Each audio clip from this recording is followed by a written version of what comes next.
All right, so 5 games, 5 minutes-ish. I mean, it depends. We're going to start it off with a Big I'm watching Ten the matchup. timer. Big Ten matchup of the year. Ready? Wisconsin, -1.5 at Iowa. Over-under is a dismal 35 number.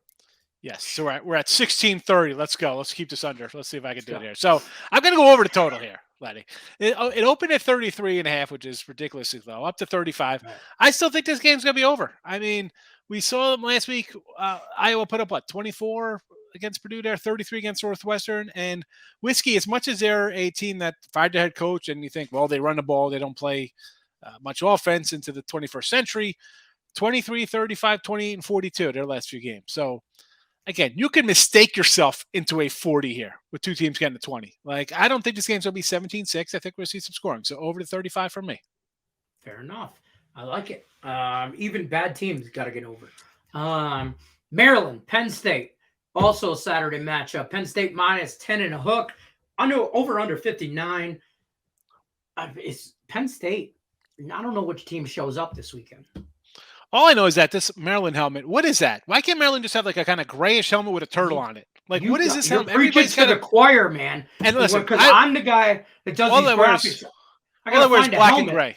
I wear black and gray all the time. I get it, but like every team's got to have black uniforms. I don't know. But this the easiest helmet ever is this Penn State helmet. Looks good facing the left. It looks good facing the right. It doesn't matter. This Maryland helmet. This is just a house of horrors here with Maryland. Penn State, I'll lay it at 10. I'll lay 15 here. They come here and get crushed. I mean, last year it was a 17 when they played, 16 before that. How about 59, 35, and 63 the 3 years before that? So whatever it is, James Franklin seems to have Lockley's number here. I will lay the 10.5. What is there? I mean, Penn State's a team. At the beginning, I'm like, are they real? Are they fake? What kind of team? They got beat up by Michigan. They go on the road, and Auburn's a bad year, but they crushed them. So I'm not quite sure. I know Maryland is not good. Penn State, though, I'm going to benefit that with the history between these two. And the coach just seems to have the other guy's number, so I'll lay it. That's fair. All right, moving right along. Arizona at UCLA, minus a big number.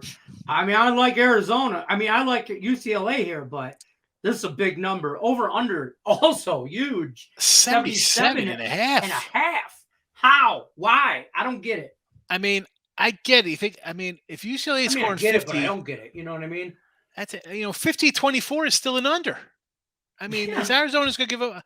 Because at this point, is UCLA winning? If you think they're covering, they got to be 55-30. I mean, I don't see it's getting there. I mean, 47-20 is still a nice win, but it's not a total 70. I'm going to go under. And a lot of times when I see crazy overs or unders, I kind of go opposite, like the 35. You don't even think, 35, you got to go under. Like 33, I would say, you know what? I'll go under 33 if you say the 33. It went up. This one here, 77, it's almost like they're begging to go on. We've seen some games that have been high scoring. We've seen other that expect high scoring, and they end up 40-20, and it's a 60. Too many for me. I'll go under here. I expect UCLA to put up close to 40, if not over 40, but that's about it. Arizona, I don't think puts up 30. That's the thing. How bad's 70? Yeah, is the Euclid defense that bad where they're going to give up 30 points? Then if they give up 30, the game's going over, because I think UCLA is going to be scoring between 40 and 50. But that's fair. All right, we're going to move right along to another game. This game here, I don't. This game's got bad news written all over it for me, and that's just me because I have never. This year I can't get on the right side of North Carolina. Just can't do it. And so they're off the Christmas card list. They're off. Saturday matchup, North Carolina at Wake Forest. Wake Forest -3.5. Another big total, 77. Yeah. I don't know, man. Talk to me about this one. Well, at least in this one, you got two quarterbacks. I mean, the Wake kid was supposed to be like the top dog in this year's draft, and then he's start out injured, whatever. Right. The defense is bad. We saw that against Clemson. Clemson, who has trouble scoring, put up 50 on these guys. Mm-hmm. And here comes North Carolina. I'm taking Carolina here, 3.5.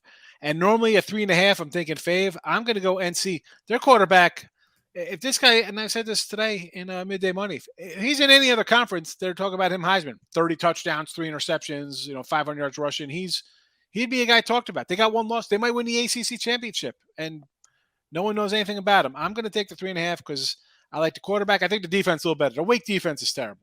If they had any kind of defense, but give me Carolina here. Maybe I still might. This might be over. We've seen Wake on the road. Hello, the guy had 7 turnovers in a period. In a quarter. I mean, against Louisville. I'm going to tell you right now. Don't be surprised. North Carolina throws a 50 spot on them. Wake Forest defense not great, and this kid from North Carolina, I love this kid. I would love to see him in a Lions uniform at some point.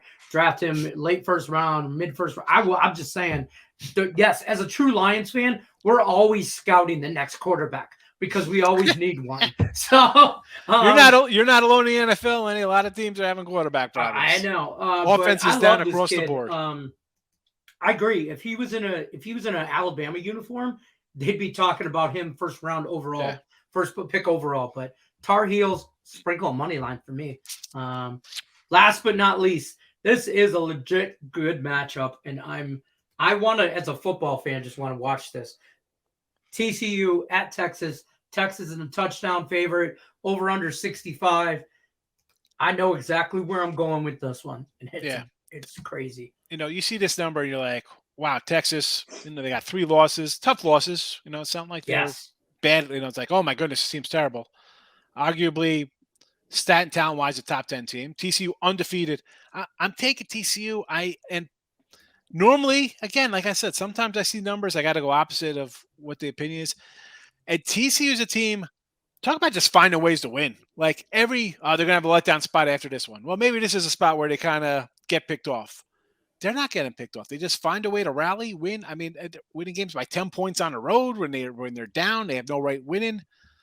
Right. Sometimes the luck's with you, and let's be honest, Texas luck, they don't really have much luck. They're on the other side of getting good fortune. So I'll grab TCU here. Could Texas win this one? Maybe the old, chickens come home to roost here, and it's 34-17. They can't get it going. I don't know. I mean, TCU just seems to have whatever. They just seem to catch. They get a call. They get a play. Yeah. And like sometimes you need a little bit. It's just fall in their way. Fall in their way. I like a little TCU money line on a sprinkle. Just a sprinkle. Don't get carried away. But TCU plus the points. I think this game is decided within a touchdown, probably more like 3 points. Either way. Yeah, it's just